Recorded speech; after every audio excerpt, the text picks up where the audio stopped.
यह बालक सुप्रसिद्ध उशीनेर, शब्दार्थ पढ़ेंगे पहले। ऐश यह बालक, दाता दानी, शरण्य शरणागतों का रक्षक, च तथा, यथा जिस तरह, ही निश्चय ही, ओशिनर उशिनर नामक देश का, शिवी शिवी, यश यश, विधिनिता फैलाने वाला, स्वनाम स्वजनों का, दौष्यंती दौष्यंती इव, दुष्यंत के पुत्र भरत के तरह, यज्ञ नाम अनेक यज्ञ संपन्न करने वालों का। अनुवाद भक्तिदानशील प्रभुपाद के द्वारा। यह बालक सुप्रसिद्ध उशीनेर नरेश शिवी की तरह उदार दानवीर तथा शरणागतों का रक्षक होगा। यह अपने कुल का नाम तथा यश को उसी प्रकार फैला देगा जिस प्रकार महाराज दुष्यंत के पुत्र भरत ने किया था। ओम अज्ञानतिमिरन्धस्य ज्ञानाञ्जनशलाकया चक्षुर्मिलितं येन तस्मै श्रीगुरवे नमः। श्रीचैतन्यमनोभीष्टं स्थापितं येन भूतले स्वयं रूपकदा मह्यं ददाति स्वपदान्तिकम्। श्री कृष्ण चैतन्य प्रभु नित्यानंद, श्री अद्वैत गदाधर श्रीवासादि गौर भक्त वृंद। हरे कृष्णा कृष्णा कृष्णा हरे हरे, हरे राम राम राम हरे हरे। हरे कृष्णा। एष दाता शरण्यश्च यथा औशिनीर शिवी, यशो विधिनिता स्वानाम दौष्यंती रीव यजमान। हमने पिछले श्लोकों में देखा कि भाई परीक्षित महाराज जो है उनका गुणगान हो रहा है। तो पिछले इसमें प्रभु रामचंद्र के साथ तुलना की गई है कि भाई इस तरह से रहेगा। अभी आगे युधिष्ठिर महाराज ब्राह्मणों को पूछते हैं कि भाई जो आने वाला राजा है, मतलब आने वाला जो परीक्षित महाराज है तो वो कैसा रहेगा। तो ब्राह्मण आगे उनका वर्णन करते हैं। यहाँ पे 4 उनके गुण बताए गए हैं। तो 2 राजाओं के साथ उनका कंपैरिजन हुआ है। 4 गुण क्या क्या बताए हैं कि दाता मतलब दानवीर, किसकी तरह कि भाई यहाँ पे औशिनी राजा शिवी की तरह। हम भागवत में पढ़ते हैं कि भाई शिवी राजा की कथा आती है भागवत में, तो हम पढ़ते हैं तो उसमें बताया है। महाभारत में भी इसका वर्णन है, प्रभुपाद भी अभी आगे हम बताएंगे। आज का जो संपूर्ण जो श्लोक है उसमें फिलोसॉफिकल कम है लेकिन कथा है। तो इसमें हम ये जानने का प्रयत्न करेंगे किस तरह से भक्ति में हम आगे बढ़ सकते हैं। तो यहाँ पे जो बताया गया है कि भाई कैसा होगा कि भाई दाता और शरण्य मतलब शरणागत होगा, मतलब जो भी शरण में आते हैं उनकी किस तरह से रक्षा करते हैं वो बताएंगे। और प्रभुपाद जी ने अपने तात्पर्य में बताया है कि राजा कैसा होना चाहिए। प्रभुपाद जी ने अपने तात्पर्य में बताया कि राजा कैसा होना चाहिए, तो उनके सभी वर्णन यहाँ पे बताए गए, यहाँ पे गुण बताए गए हैं। उसके बाद सेकंड जो पंक्ति है उसमें बताया कि ये जो है यज्ञ करेगा किसके तहत, दुष्यंत पुत्र। दुष्यंत पुत्र कौन, भरत महाराज। अभी भरत महाराज के प्रभुपाद जी ने यहाँ पे 3 भरत का वर्णन किया है। एक जो है प्रभु रामचंद्र के भाई भरत, दूसरे जो ऋषभदेव के पुत्र भरत, और यहाँ पे दुष्यंत के पुत्र भरत, इनका वर्णन किया है। तो तीनों 3 जो है भरत, इन्होंने भक्ति की परिकाष्ठा मतलब बहुत ही अच्छे से उन्होंने अपना राज्य संभाला है और ये संपूर्ण ब्रह्मांड के वो राजा थे। तो अभी हम अनुवाद पढ़ेंगे, प्रभुपाद जी कथा भी बताएंगे क्या है। तो ये तीनों 3 राजाओं का वर्णन है। हमारा जो भारत देश है उनका नाम भरत राजा के नाम से पड़ा है। प्रभुपाद जी अपने तात्पर्य में बताते हैं कि भाई ऋषभ पुत्र जो भरत है उनके नाम से ये भारत देश का नाम पड़ा है। और गुरु महाराज का भी लेक्चर है, गुरु महाराज ने भी महाभारत के बारे में बताया है। तो अभी यहाँ पे प्रभुपाद ने जो महाभारत भी पढ़ा है, लेकिन ये पढ़ने के बाद हमें ऐसा लगता है भाई हमें भी महाभारत पढ़ना चाहिए। महाभारत जानकारी के लिए अच्छी बात है, लेकिन भक्ति के लिए हमें भागवतम और भगवत गीता पढ़नी चाहिए। उसके अगर हम जो दिव्य उपदेश बताए हैं वो अगर हमारे जीवन में अनुसरण करते हैं तो 100% के हमारा भगवत धाम मिलेगा। यहाँ पे कुछ चीज़ें ऐसी हैं जो मुझे भी नहीं पता थी, जो अभी पता चली है कि भाई ययाति महाराज है और दोनों मित्र थे, ये मुझे भी नहीं पता था। हमने भी पढ़ा भागवतम, लेकिन ये सब नहीं पता था। और भगवत गीता में बताया कि भाई जो देवों की पूजा करते हैं वो देवलोक में जाते हैं। यहाँ पे साक्षात लिखा है कि भाई जो यमराज की पूजा करते हो यमराज के पार्षद में, सब शायद लिखा है यहाँ। तो कहने का तात्पर्य क्या है कि प्रभुपाद जी जो है इन्होंने इतना सटीक ये तात्पर्य और अनुवाद बताया है कि जिससे सहज व्यक्ति को समझ में आ सकता है कि भाई क्या है। तभी हम पढ़ेंगे तात्पर्य।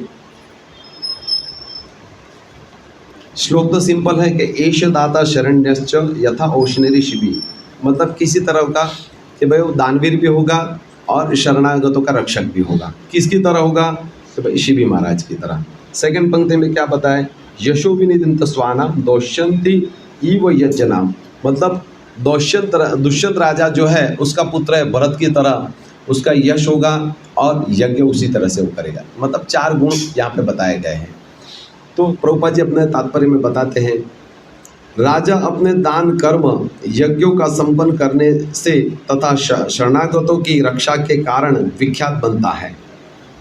क्षत्रिय राजा शरणागतों को सुरक्षा प्रदान करके गर्वित होता है।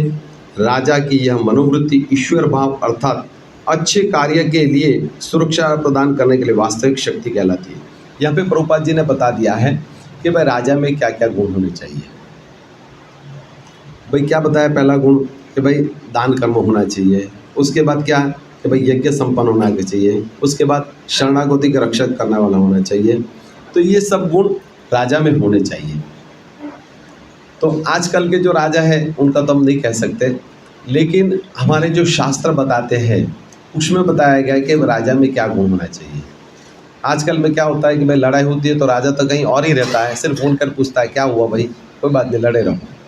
ऐसा नहीं होता है। हमारे पूर्व काल में राजा पहले लड़ते थे, फिर प्रजा उसके साथ लड़ती थी, सैन्य उसके साथ जाता था, लेकिन आज अलग ही हो गया।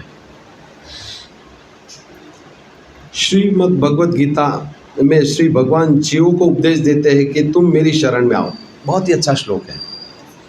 भगवान ने बहुत ही अच्छा श्लोक बताया। क्या बताया कि सर्वधर्मान परित्यज्यम 18.63, ये सर्वधर्मान परित्यज्य माम एकम शरणं च अहम तम सर्व पापेभ्यो मोक्षयिष्यामि मा।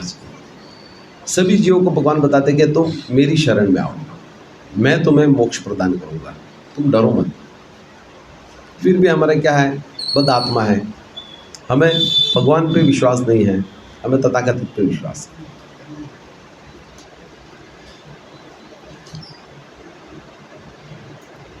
मैं तुम्हें समस्त सुरक्षा का वचन देता हूँ। श्री भगवान सर्वशक्तिमान हैं और अपने वचनों के पक्के हैं। ये तो वे अपने विभिन्न भक्तों का सुरक्षा प्रदान करने से कभी चूकते नहीं हैं।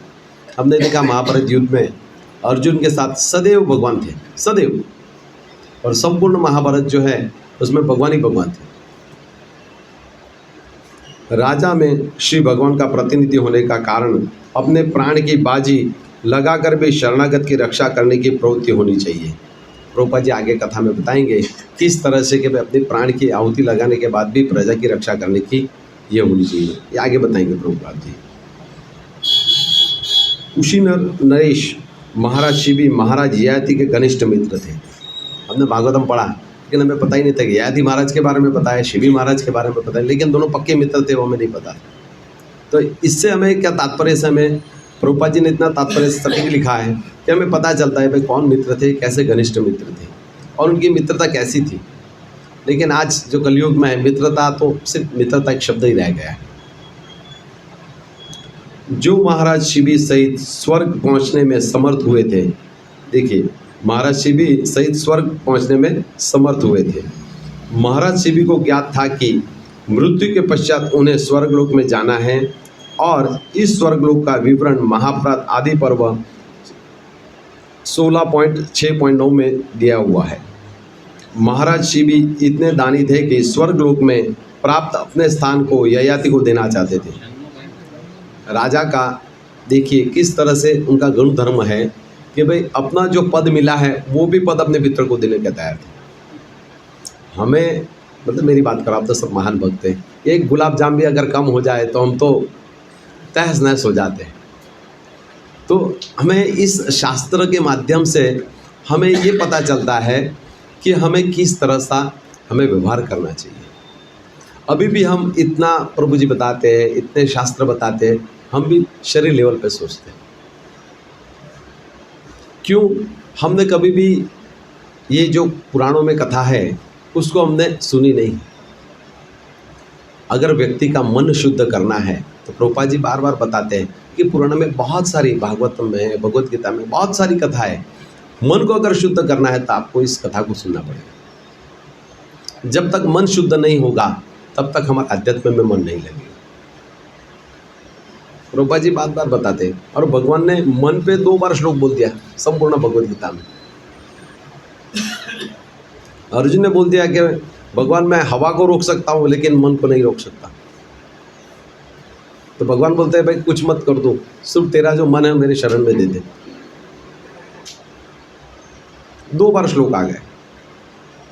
हमें प्रभु जी बताते हैं कि भाई मन कंट्रोल करो, इंद्रिया कंट्रोल करो, लेकिन हम क्या है कि उस तरफ ध्यान नहीं देते हैं। हमारा ध्यान क्या है और ही चीज़ों पे है। अगर वाकई में हमारा मन कंट्रोल करना है तो भगवान ने जो उपदेश दिया है उसका अगर हम पालन करें तो धीरे धीरे धीरे होगा। एक दिन में नहीं होने वाला, धीरे धीरे होगा। क्या फ़र्क पड़ता है? ऐसे भी 84 लाख योनि घूमे हैं, घूमना हमारा पेशा हो गया है। धीरे धीरे धीरे होगा। हमें उसका पालन करना चाहिए, सीखना चाहिए, प्रयास करना चाहिए। हम प्रयास से ही हार जाते हैं। हम पहले ही एस्ट्रोलॉजर बन जाते हैं, नहीं नहीं ये मेरे से नहीं होगा। हमें ऐसा नहीं करना चाहिए। हमें जो भगवान ने बताया है, हमारे गुरु ने जो बताया उसको एटलीस्ट प्रयास तो करो। हम सीधा रिजल्ट सोच लेते हैं, हम भगवान से भी ऊपर हो जाते हैं, बस यही होगा हमारा। नहीं,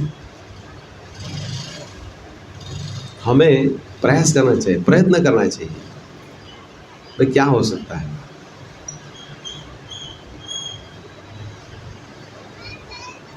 महाराज शिवी को क्या था कि मृत्यु के पश्चात उन्हें स्वर्गलोक में जाना है और इस स्वर्गलोक का विवरण महाभारत आदि पुराण में हुआ है।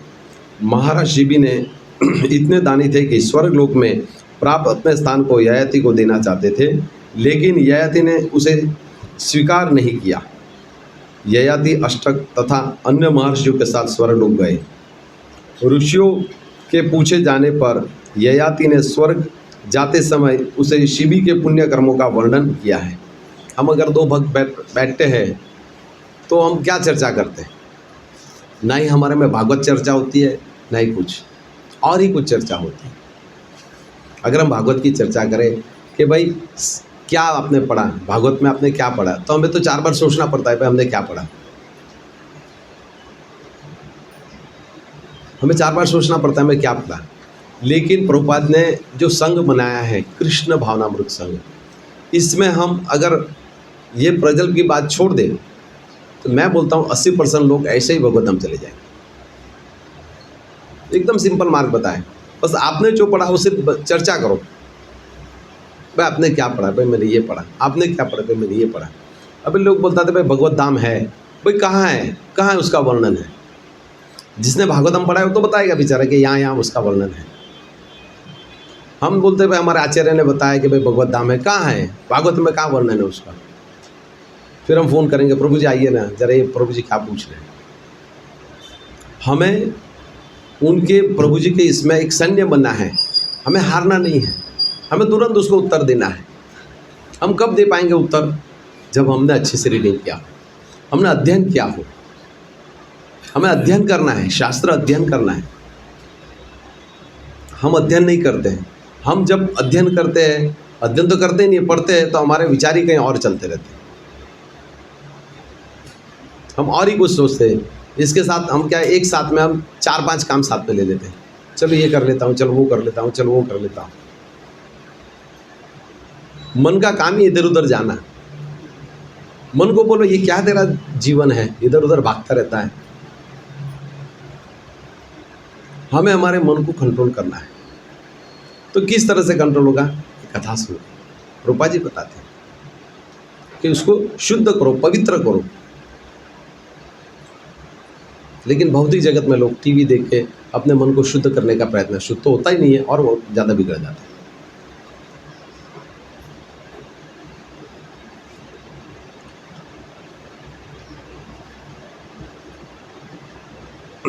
ऋषियों के पूछे जाने पर ययाति ने स्वर्ग जाते समय उनसे शिवी का पुण्य कर्मों का वर्णन किया। वे यमराज के सभा में सदस्य बने जो उनके पूज्य देव थे। ये मुझे भी नहीं पता था, ये पढ़ने के बाद पता चला कि भाई जो शिवी महाराज है वो यमराज के पूजक थे। उनका आराध्य देव कौन थे, यमराज। यहाँ से हमको भगवद गीता का श्लोक आता है कि भाई जो व्यक्ति देवी देवताओं की पूजा करते हैं वो उसी लोक में जाते हैं।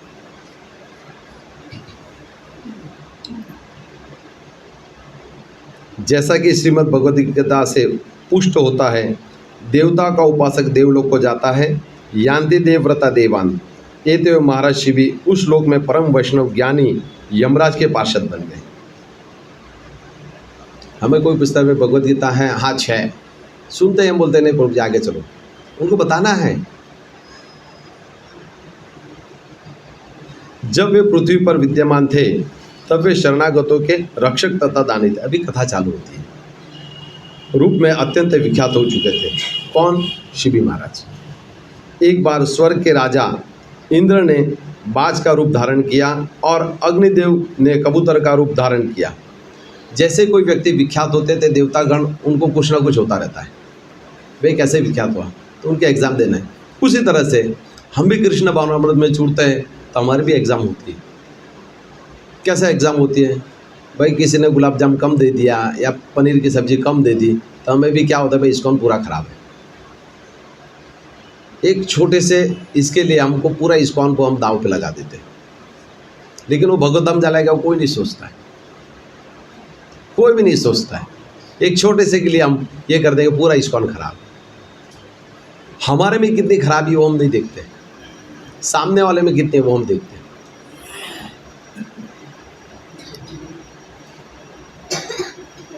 इस कबूतर के बाद द्वारा पीछा किए जाने पर महाराज शिवी की गोद में आकर शरण ली। देखिए इंद्रदेव क्या बने, बाज, और अग्निदेव क्या बने, कबूतर। तो बाज का खुराक क्या है, मांस खाना। तो किसके पीछे गया, कबूतर के पीछे। और कबूतर कहाँ चला गया कि भाई महाराज की गोद में चला गया। क्यों, कि भाई मेरी रक्षा कीजिए। पहले हमने पढ़ा कि शरण्य आकर शरण ली, किंतु बाज चाहता था कि राजा उसे छोड़ दे। देखिए बाज क्या बताता है कि भाई मेरा खुराक आप छोड़ दो। राजा का धर्म क्या है, ओनली ये जो मनुष्य योनि है यही उनकी प्रजा नहीं है, पशु पक्षी भी उनकी प्रजा है। कबूतर बोलता है मैं आपके शरणागत हूँ, आप मुझे रक्षा कीजिए। बाज बोलता है कि मैं भी आपका हूँ, मैं भी आपकी प्रजा हूँ, आप मेरा ही खाना तो मुझे दीजिए। जब दो भक्त झगड़ते हैं या लड़ाई होती है, झगड़ा होता है छुटमुट, तो प्रभु जी टेंशन में, दोनों ही भक्त हैं, दोनों ही 16 माला करते। तो यहाँ पे किस तरह से सुलझाते हैं, देखिए राजा उसे खाने हेतु अन्य मांस देना चाहता था। राजा ने क्या बोला, भाई आपको जब मांस ही खाना है तो मैं आपको और मांस देता हूँ। क्योंकि उस काल में ये जो बाज है वो भी बोलता था, कबूतर भी बोलता था। हम तर्क लगा सकते हैं भाई ऐसे कैसा हो सकता है, भाई आध्यात्म है, कुछ भी पॉसिबल है। वो भी बोलते थे। हमारे यहाँ हो तो हम तो क्या करते हो, झापड़ मारे तब बाज पे चल। तो वो भी बोलता था और कबूतर भी बोलता था। अन्य मांस देना चाहते थे। राजा ने कबूतर को न मारने हेतु अनुनय विनय की। मतलब देखो एक राजा कबूतर के लिए बाज को बोलता है कि भाई आप इसको मत खाइए, आपको मांस चाहिए तो मैं और देता हूँ। हम तो क्या होंगे, कोई बात नहीं, खा लो, क्या दिक्कत होती है, एक कम हो जाएगा। बाज ने पहले राजा का अनुरोध नहीं माना, लेकिन अंत में यह तय हुआ कि राजा अपने शरीर से कबूतर के भार के बराबर मांस काट कर दे। बाद में उनकी सुलह हो गई, मांडवली हो गई। चलो भाई ठीक है, कोई बात नहीं। आप अगर कबूतर नहीं मारना चाहते हैं, तो आप नहीं देना चाहते तो कोई बात नहीं, आप मुझे मांस दे दीजिए, उसके वजन के बराबर मैं चला जाऊंगा, उसको खाकर चला जाऊंगा। राजा कबूतर के भार के तुल्य अपना शरीर के मांस काटकर तुला पर रखता जाता है। देखिए पूर्व काल के राजा कैसे थे, अपना शरीर का मांस कबूतर के इसमें तोल के देते थे। हम वो तो क्या कर रहे हैं, एक गुलाब जामुन वगैरह, नहीं नहीं ये तो मेरे को खाना है, हमें नहीं मिला तो हमें टेंशन हो जाती है, हमें क्यों नहीं मिला।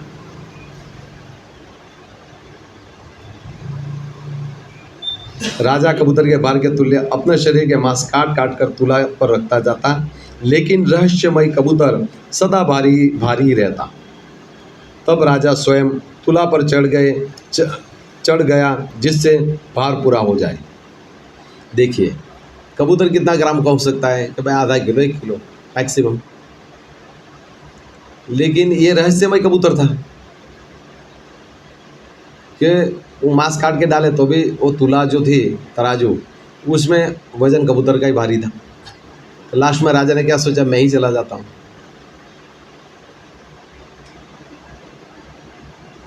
इस पर देवता उससे प्रसन्न हो गए। देखिए ये करने के बाद राजा जब तुला पे चढ़ गए कि भाई आप एक काम कीजिए, मुझे खा लीजिए, ये कबूतर को छोड़ दीजिए, क्यों है मेरे शरणागत है। तो इस बात पे सभी जितने भी देवतागण थे सब प्रसन्न हो गए। स्वर्ग के राजा तथा अग्निदेव ने अपनी पहचान बताई और राजा को आशीर्वाद दिया।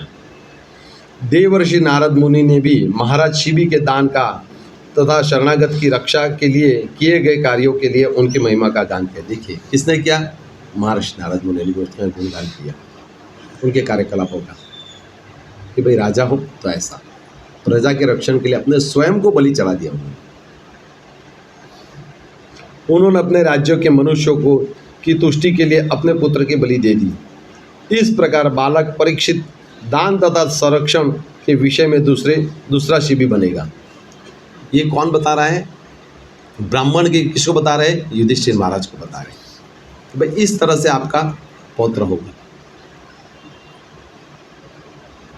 तो कितने दिव्य गुण बताते हैं। आगे दौष्यंती भरत इतिहास के अनेक भरत हुए, जिनमें भगवान श्री राम के भाई भरत, राजा ऋषभ के पुत्र भरत तथा महाराज दुष्यंत के पुत्र भरत अत्यंत प्रसिद्ध है। ऐतिहासिक दृष्टि से ये सभी भरत विश्व विख्यात है। यह पृथ्वीलोक ऋषभ के पुत्र राजा भरत के कारण भारत या भारतवर्ष के नाम से विख्यात है, लेकिन कुछ लोगों के मतानुसार यह देश दुष्यंत के पुत्र के शासन कारण भारत के नाम से प्रसिद्ध है। लेकिन हमारे मत से प्रभुपाद जी अपना मत बता रहे हैं, इस देश का भारतवर्ष नाम राजा ऋषभ के पुत्र भारत के शासन के कारण पड़ा है। उनके पूर्व यह भूभाग इलाव्रत वर्ष कहलाता था। हमारे भारत का नाम क्या था, इलावर्ष। किंतु ऋषभ पुत्र भरत के राज्यारोहण के पश्चात यह भारतवर्ष नाम से प्रसिद्ध हुआ। लेकिन इन सब के बावजूद महाराज दुष्यंत का पुत्र भरत कम महत्वपूर्ण न था। वह सुप्रसिद्ध सुंदरी शकुंतला का पुत्र था। वापस यहाँ पे और कथा आती है। भाई शकुंतला कौन है, भाई शकुंतला जो है वो मेनका जो है रूप सुंदरी स्वर्ग की, उनकी बेटी है। तो भाई वो कैसे हुई, तो उसका जन्म कैसे हुआ कि भाई वशिष्ठ मुनि और विश्वामित्र जी। विश्वामित्र जी क्या है, क्षत्रिय, और वशिष्ठ जी ब्राह्मण। उन्होंने देखा कि भाई मुझे ब्रह्मपद प्राप्त करना है, तो मुझे क्या करना पड़ेगा, तो उन्होंने तपस्या की। बहुत लंबी कथा लेकिन मैं आपको संक्षेप में बताऊंगा।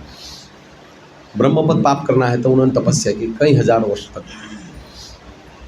तो जब इंद्र से नहीं देखा गया, देवी देवताओं से, तो उन्होंने किसको भेजा, मेनका को।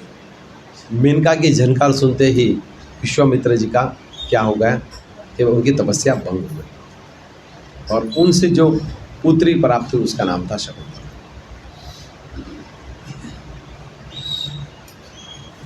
तो शकुंतला का जन्म हो गया, जन्म होने के बाद मेनका को जाना था अपने द्वार, कहाँ पे, स्वर्गलोक में। स्वर्ग में जाना था तो उन्होंने एक ऋषि जो थे, कर्ण ऋषि, उनके बाजू बाजू में उन्होंने वहाँ पे रख दिया लड़की को और चले गए। और वहाँ पे पशु पक्षी जो थे, पक्षी कलरव करते थे, तो ऋषि ने देखा यहाँ पे कलरव क्यों हो रहा है, तो उन्होंने उनका लालन पालन किया। वो ऋषि जानते थे कि लड़की कौन है, कहाँ से आई है, तो उन्होंने उनका लालन पालन किया। और लालन पालन करने के बाद वो लड़की बड़ी हुई और बहुत प्रागाढ़ उनको ज्ञान था शकुंतला का। तो आगे भी प्रभुपाद जी बताएंगे। महाराज दुष्यंत वन में इस सुंदरी के प्रेम वर्ष में बंध गए। तो महाराज दुष्यंत वहाँ पे शिकार करने के लिए आए, तो उन्होंने देखा कि सुंदर, भाई ये किसका है, ये आश्रम किसका है। तो उन्होंने देखा, तो देखने के बाद उनको ऋषिकर्ण का आश्रम है, तो वहाँ गए वो। तो उन्होंने ऋषि के वन में, मतलब ऋषि के आश्रम में लड़की कहाँ से आई, तो उसने परिचय मांगा, भाई आप कौन हो। तो उन्होंने बताया। तो राजा दुष्यंत ने बताया कि भाई मेरी जो आंखें कभी भी नहीं ऊपर नहीं होती है, लेकिन आप जो है इस ऋषि की पुत्री नहीं है। तो शकुंतला ने जो था वो बता दिया कि भाई मैं स्वर्ग की मेनका जो है उनकी लड़की और विश्वामित्र जी की पुत्री हूँ। तो वो भी क्षत्रिय, ये भी क्षत्रिय। तो दुष्यंत राजा ने बोला कि भाई हाँ, मैं आपसे शादी करना चाहता हूँ। तो मनु संहिता में हमारे मानव समाज के लिए 8 प्रकार की शादी का वर्णन है। कितने प्रकार की? 8 प्रकार की शादी। और इन्होंने जो शादी की उसका नाम विवाह किया, उसका नाम क्या था? गंधर्व विवाह। तो पहले जो विवाह होता था वो ब्रह्म विवाह। उसमें क्या होता है कि भाई ब्रह्म विवाह जो होता है उसमें लड़कों की अनुमति तो रहती है, लेकिन माता पिता उनके हिसाब से उनको चॉइस करते हैं। तो ब्रह्म विवाह। उसके बाद आता है देव विवाह। देव विवाह क्या होता है कि भाई उसमें धार्मिक उद्देश्य के अनुसार जो विवाह होता है उसको देव विवाह कहा जाता है। उसके बाद तीसरा जो आता है वो अरस विवाह, कि कन्या पक्ष जो है उनको कुछ दान दे के लड़की से विवाह किया जाता है, गौदान वगैरह, तो उसको होता है अरस विवाह। उसके बाद जो आता है प्रजापति विवाह। प्रजापति विवाह मतलब क्या होता है कि उसमें कन्या की इच्छा अनुसार उसको पति विवाह करने की चॉइस दी जाती है, और उनके जो पिता है वो कोई राज ऋषि को ही अपनी कन्या देते हैं, तो उसको बोलते हैं प्रजापति विवाह। उसके बाद आता है गंधर्व विवाह, जो अभी शकुंतला ने राजा दुष्यंत से किया। उसके बाद आता है असुर विवाह। तो असुर विवाह में क्या होता है कि भाई लड़की को किडनैप कर देते हैं और शादी कर लेते हैं। उसके बाद कौन सा आता है? भाई राक्षस विवाह। तो भाई क्या किया, भाई लड़की को किडनैप किया, नहीं मान रही है तो उसको इंजेक्शन दिया और धुन में उसकी शादी करवा ली। और उसके बाद आता है पिशाच विवाह। तो पिशाच विवाह में क्या होता है, उसको नशा दिया जाता है और नशा करके शादी की जाती है। ऐसे 8 प्रकार के विवाह का वर्णन है। तो यहाँ पे जो वर्णन बताया गया है मनु संहिता में 3.32 में इसका वर्णन आता है गंधर्व विवाह। और आज हम कलयुग में उसको क्या बोलते हैं? Love marriage. और उससे भी और हम आगे चले गए हैं, क्या है वो? कि भाई लिव इन रिलेशनशिप। वो हमारा विषय नहीं है, लेकिन कहने का तात्पर्य राजा जो थे उन्होंने क्या किया? गंधर्व विवाह किया। तो गंधर्व विवाह करने के बाद ये जो राजा थे दुष्यंत, वह चले गए। और उसी समय पे उस आश्रम में कौन आए? दुर्वासा मुनि। दुर्वासा मुनि आए तो वो जो शकुंतला माता थी, मतलब शकुंतला जी थी, उन्होंने अपने इसमें ही थे, वो राजा दुष्यंत के इसमें थे, वो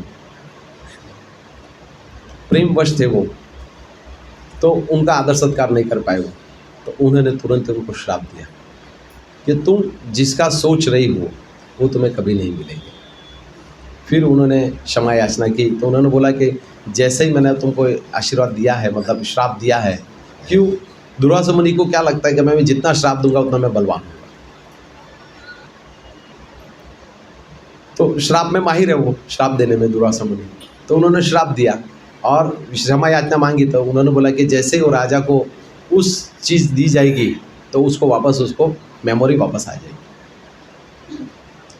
तो दुष्यंत राजा ने जब शादी कर ली, बच्चा हुआ, और बच्चा अपने गुरुकुल में ही रहता था, पढ़ता था, और अपने प्रभुपाद जी के आगे बताएंगे कि वो बाघ, सिंह, जो बड़े बड़े जानवर है उसके साथ वो खेलता था।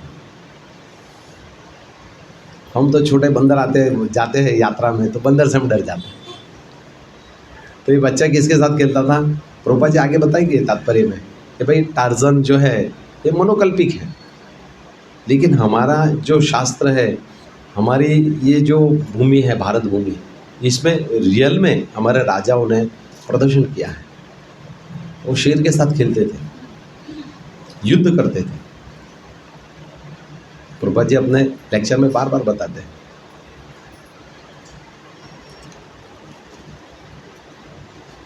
तत्पश्चात दुर्वासा मुनि के शापवश राजा अपनी पत्नी शकुंतला को भूल गया। बालक भरत का पालन पोषण उस वन में ही उस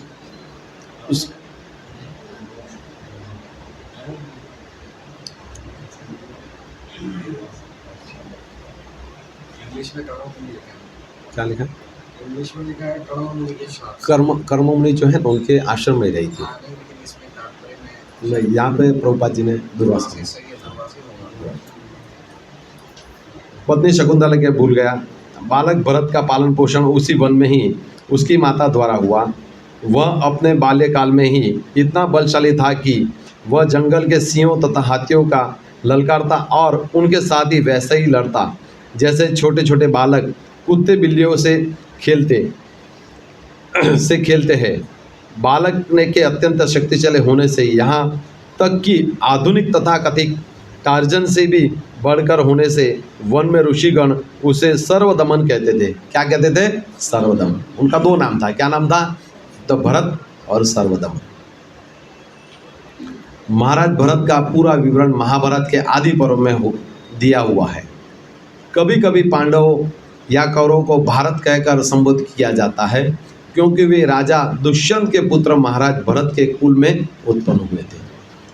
तो यहाँ पे जो प्रभुपाद ने बताया है, संक्षेप में बताया क्योंकि ये लंबी कथा है। तो उन्होंने क्या बताया कि भाई जो शकुंतला जो है उसने अपने किसके कारण, कि भाई प्रेम वश के कारण वो ऋषि का आदर सत्कार अच्छे से नहीं कर पाई। नहीं कर आने के कारण उसको श्राप मिला। श्राप के साथ और एक लिपि भी थी, क्या कि उसको अगर कोई चीज़ याद आएगी, दिया जाएगी, तो उसको वो क्या है वापस याद आ जाएगा। तो ऋषि जो कर्ण थे उनको, बच्चे को और शकुंतला को लेके कहाँ गए? उनके राजपाट में। कहाँ है? दुष्यंत राजा के, कि भाई ये आपका लड़का है और ये आपकी पत्नी है। राजा ने साफ साफ मना कर दिया कि भाई मैं एक्सेप्ट नहीं करूँगा। बट नेचुरल है, वो एक्सेप्ट नहीं करेगा। क्यों? वो राजा है, वो कोई सोसाइटी का राजा नहीं है, पूरे इसके राजा थे। वो कैसे एक्सेप्ट करेगा? ऐसे तो कोई भी आ जाएगा, कोई भी बोलेगा। तो फिर उन्होंने बताया कि भाई आपने जब मेरे से गंधर्व विवाह किया था तो आपने मुझे बोला था कि भाई आपके शरीर में और मेरे शरीर में परमात्मा है। आप अपने परमात्मा को पूछो कि आपको मुझसे प्रेम है या नहीं। ये सब बातें याद दिलाई। तो दुष्यंत राजा ने कहा कि ये सब तो सही है, आप जो बोल रहे हो सही है, लेकिन मैं इसको कैसे मानूं? इसका प्रमाण क्या है? क्यों? क्योंकि ये जो शकुंतला थी वो गुरुकुल में थी, वो ऋषि के आश्रम में, तो उसको सब ज्ञान था, शास्त्रों का ज्ञान था, और शास्त्रों के श्लोक के हिसाब से वो कोट करती थी कि आपने मुझे ये वचन दिया था, आपने मुझे ये कहा था। राजा बोलता ये सब सही है, लेकिन मैं कैसे मानूं? फिर कण्व ऋषि ने बताया कि भाई ये जो है ये सही बोल रही है। तो राजा ने बोला कि आप जो बोल रहे हो सही है, लेकिन मैं इसको कैसे ऑथेंटिकेशंस करूं? क्योंकि मैं राजा हूं और ये जो पद है कोई सामान्य व्यक्ति के लिए नहीं है। अगर उसका पुत्र है वो भी आगे चल के नरेश बनेगा, तो ब्रांडेड है, तो उसके लिए ब्रांडेड होना चाहिए। तो वहीं पे महाभारत में आता है वर्णन कि आकाशवाणी में कि दुष्यंत, ये जो है तेरी पत्नी है और ये तेरे पुत्र है। तो वो आकाशवाणी होने के बाद सभी प्रजाओं ने एक्सेप्ट किया कि दुष्यंत की ये वाकई में पत्नी। तो ये जो वाक्य हुआ पूरा, उसमें कॉमन क्या है? परमात्मा। क्या है कॉमन? परमात्मा। उसी तरह से हमारे हृदय में भी परमात्मा है। हम किस तरह से माला करते हैं, हम किस तरह से अध्ययन करते हैं, हम किस तरह से आगे प्रचार करते हैं, वो हमारे परमात्मा देखते हैं। भगवान साक्षी है, चारों दिशाएं साक्षी है कि आपने किस तरह से प्रचार किया। चैतन्य महाप्रभु बार बार कहते हैं, जीवे स्वरूप है कृष्ण नित्य दास। हमारा स्वरूप क्या है कि हम भगवान के दास हैं, लेकिन इस भौतिक जगत में हम माया के दास हो गए। तो उससे उठने का क्या उपाय है? गुरु महाराज बार बार बताते हैं, गुरु महाराज का भी लेक्चर है इस पर, उन्होंने भी बताया। क्या बताया? कि भाई आप जो है भगवान के शरण में जाओ। माला पे क्यों प्राविधान दिया जाता है? क्योंकि हमारा हृदय शुद्ध करने वाला है। प्रभुपाद जी यहाँ पे बताते हैं कि आपको कथा सुनो, वो हमारा मन शुद्ध करने वाला है। यहाँ पे युधिष्ठिर महाराज ने जब सुना ये सब बातें, ये सब गुण है पौत्र में, तो वो कितने आनंदित हुए। वो ब्राह्मण को बोले और, तो और अर्जुन के साथ भी उनका कंपैरिजन आएगा। तो कहने का तात्पर्य कि परीक्षित महाराज के जो दिव्य गुण हैं, ये कितने दिव्य गुण हैं। हम उसको पढ़ के नहीं, हम उसका अनुभव कैसे कर सकते हैं? उसका अनुभव हम भक्ति के मार्ग से कर सकते हैं कि हम कितनी दृढ़ता से भक्ति पे दे, कितनी दृढ़ता से हम पथ पे चल रहे हैं। आए हैं अकेले, जाना है अकेले, लेकिन ऐसा कुछ करके जाना है जिससे कृष्ण भावनामृत का प्रचार। यहाँ पे जो भागवत में जो दिव्य गुण बताए हैं, ये परीक्षित महाराज के बारे में बताए गए, और आगे भी धीरे धीरे चलेंगे गुण के। तो कहने का तात्पर्य यही है कि ये भागवतम जो है, ये सिर्फ सुनने के लिए नहीं है, हमारे जीवन में सुन के उसको हृदय में उतारना है। हम टार्जन, कार्टून, उससे कुछ लाभ नहीं होने वाला है। प्रभुपाद जी बताते हैं यहाँ पे टार्जन ये तो मनोकाल्पनिक है। वाकई में हमारा जो भारत देश है, उसका अगर आप इतिहास देखोगे तो आपको आनंद आएगा। पूर्व काल में सभी पढ़ाई में था, लेकिन अभी धीरे धीरे धीरे क्या मॉडर्नाइजेशन हुआ, कॉन्वेंट स्कूल हुआ, ये सब निकल गए। तो हमें ये सब पढ़ना चाहिए। इससे क्या है कि हमारे हृदय की शुद्धि होगी और भगवान के साथ हमारी प्रीति बढ़ेगी। हम प्रीति और कहीं जोड़ रहे हैं, लेकिन वो प्रीति नहीं होने वाली। प्रीति एक ही जगह होगी, भगवान के चरण। और किस तरह से हम प्रीति कर सकते हैं, इसके लिए हमारे आचार्यगण हमें बताते हैं, तो इस तरह से आप प्रीति कर सकते हैं। हरे कृष्णा।